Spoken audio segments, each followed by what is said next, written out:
Welcome to the report from Denmark.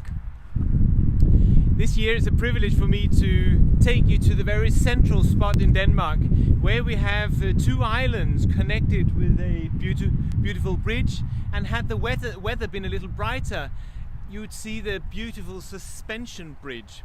But I guess I'll have to invite you to come to Denmark to see it, or wait till next year till the weather clears a little up. Anyway, it's a privilege to have you here, and I'm happy for the metaphor of a bridge to be the overall theme of my short report here from Denmark.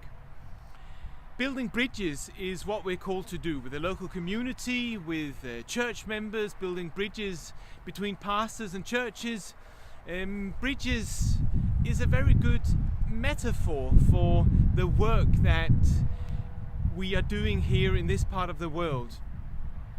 We often complain that it's difficult to preach the Advent message, but building bridges, creating trust and building credibility is something that all of us can do. I have in my previous reports said a lot about the Happy Hand initiatives. And last year I mentioned that we were considering opening a fourth shop, and that is certainly true. As of the beginning of this year, we have opened in a small town in Jylland, Ikast, the fourth Happy Hand store.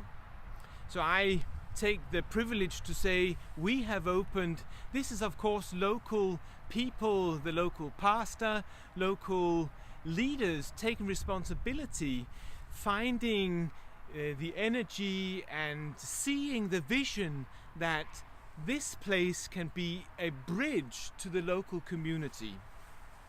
So enjoy the pictures here and look around in the store.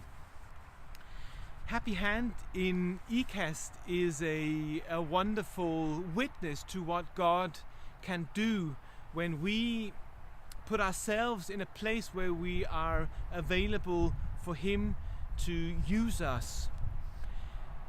The Happy Hand store has a lot of good stories already just within the first few weeks, first few months of their existence. So now on a regular basis they have people from the local community on a weekly basis come into the store, look around, but most of all just to sit in the cafe, have a hot cup of tea, a small biscuit and a cookie, and then enjoy the fellowship, enjoy the small talk and even the deeper talks with the people volunteering in the store from the local church and the pastor who's there. We spend a lot of time trying to get people to come to us and to our churches so we can share the message with them. Here, people are just showing up in the community where we are present with the Happy Hand initiative.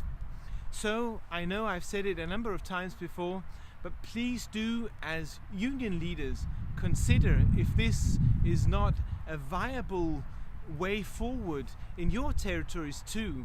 We're happy to help, we're happy to support, and I know the people are, in the leadership of the Happy Hand initiatives in Denmark are very willing and helpful to share their experience and to come up with new ideas and see visions together with you.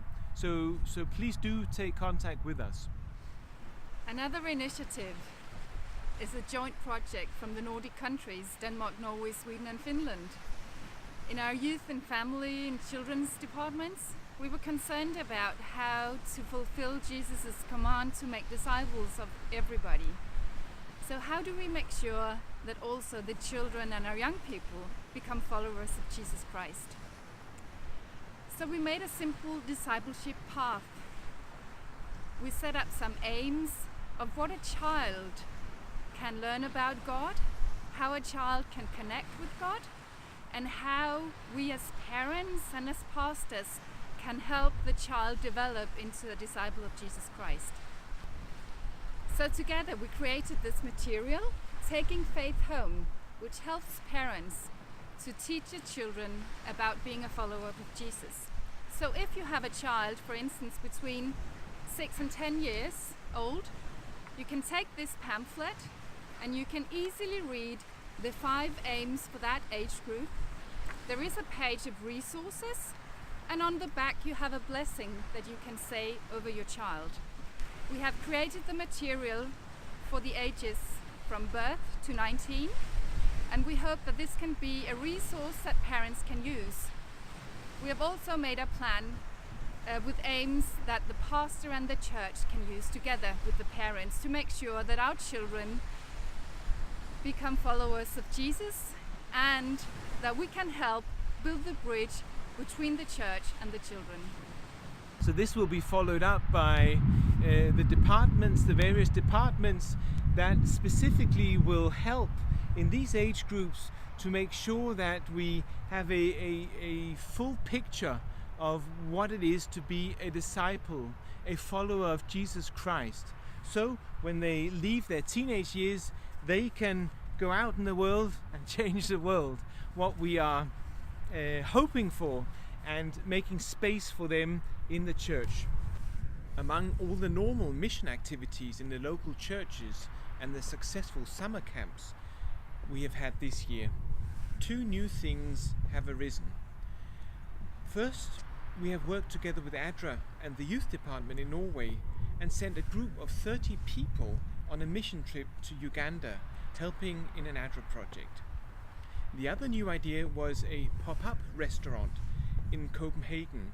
One of our members is a gourmet chef, and they transformed the fellowship hall in our central church into a restaurant serving delicious and tasteful food, vegan food that is.